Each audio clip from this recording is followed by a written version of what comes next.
বাবার বাড়ি মানেই প্রত্যেকটা মেয়ের জন্য যেন মধুর হাঁড়ি। আসসালামু আলাইকুম, কেমন আছেন আপনারা সবাই? আমি আলহামদুলিল্লাহ ভালো আছি। আশা করছি আপনারা যে যেখান থেকে আমার আজকের ব্লগটি দেখছেন সবাই অনেক ভালো আছেন এবং সুস্থ আছেন।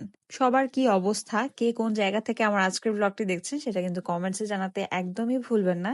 সো যাই হোক, আজকের ব্লগটা শুরু করি। সকালবেলা ঘুম থেকে উঠে আজকে সুন্দর করে চা বিস্কিট খাচ্ছি, কেননা অনেকদিন চা বিস্কিট খাওয়া হয়নি। চা বিস্কিট খাওয়া হয়েছে, তবে অনেকদিন আদা চা আর বিস্কিট সকালবেলা খাওয়া হয়নি, তো ভাবলাম আজকে একটু আদা চা আর বিস্কিট খাই এবং খুব সুন্দর করে ছোটবেলাকার মতো করে এই যে সুইটি বিস্কিট গুলো আমাদের বাসায় খুব খাওয়া হয়। বাসার সবাই সুইটি বিস্কিটটা পছন্দ করে, সন্ধ্যার নাস্তায় কিংবা সকালে চায়ের সাথে সুইটি বিস্কিটটা আমাদের বাসায় থাকবেই, এটা মাস্ট, সবার ফেভারেট। বেশ 4-5 দিন পরে আদা চা খাচ্ছি আজকে। আসলে ঠান্ডা লেগেছে, মারাত্মক লেভেলের ঠান্ডা লেগেছে, মাথায় যেন কফ আটকে আছে এরকম একটা অবস্থা। অন্যদিকে হচ্ছে আম্মু আর আব্বু আজকে দাদু বাড়িতে যাবে, তো আমার জন্য হচ্ছে আম্মু যা যা খাবার আছে বাসায় সবকিছু বের করে রেখে গিয়েছে, কেননা জানে আমি মানে হাঁটাহাঁটি করি আর খাওয়া দাওয়া করি, আমি সারাদিন শুধু খাই খাই করতেই থাকি, সারাদিন এটা খাই ওইটা খাই। তো দেখলাম যে টেবিলের উপরে আম্মু হচ্ছে এরকম চিড়ার মোয়া রেখে গিয়েছে। তো চিড়ার মোয়াটা কিন্তু আমার ভীষণ রকমের পছন্দ, ছোটবেলা থেকেই চিড়ার মোয়া খাওয়া হতো। তবে এখন ঢাকায় থাকলে চিড়ার মোয়া খাওয়া হয় না, বা কখনো খুলনায় থাকতেও খাওয়া হয়নি,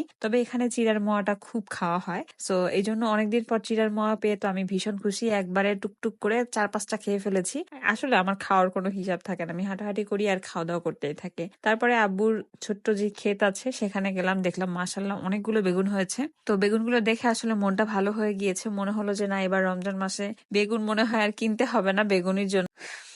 আদারওয়াইজ রমজান মাসে তো বেগুনের দাম বেড়ে যায়, একদম বেগুনি খাওয়ার অবস্থাই থাকে না। সো আলহামদুলিল্লাহ, ইনশাল্লাহ আমরা এই বেগুন থেকে রমজান মাসে বেগুনি খেতে পারবো, বেগুন আর কিনতে হবে না। তারপরে হচ্ছে দুপুরে খাওয়া দাওয়া করছিলাম। দুপুরে আম্মু রান্না করে রেখে গিয়েছিল সিম দিয়ে একটা মাছ, বড় সমুদ্রের মাছ, আর হচ্ছে কলই শাক রান্না করেছিল। সো এগুলো রান্না করে আম্মু 10টা-11টার দিকে দাদু বাড়িতে চলে গিয়েছে, আব্বু গিয়েছে, তো আমি একা একাই খাচ্ছি। সাথে বোম্বাই মরিচ নিয়ে নিয়েছি, আমার আবার শাকের সাথে বোম্বাই মরিচ খেতে খুবই ভালো লাগে। আমাদের বাসায় বোম্বাই মরিচ থাকেই থাকে, কেননা সবাই বোম্বাই মরিচ অনেক পছন্দ করে, যদিও বোম্বাই মরিচে খুব একটা ঝাল ছিল না, এই জন্য আমি অনেকগুলা মানে মরিচ নিয়ে মেখে খাচ্ছিলাম। যেহেতু ঝাল কম, তাইলে একটু বেশি বেশি খাওয়া যায়, তাই না? ফেসবুকে যখন আমরা ভিডিও দেখি বা কোনো রিলস বা শর্ট দেখি, সো ওখানে যখন দেখি মানুষ ভাতের সাথে অনেকগুলো মরিচ খায়, দেখলে আসলে খুব লোভ লাগে। বুঝি না মানুষ কিভাবে এত ঝাল খায়, আমি তো অত ঝাল খেতে পারি না। তো তারপরও যেহেতু বোম্বাই মরিচ আমার সবসময় পছন্দ।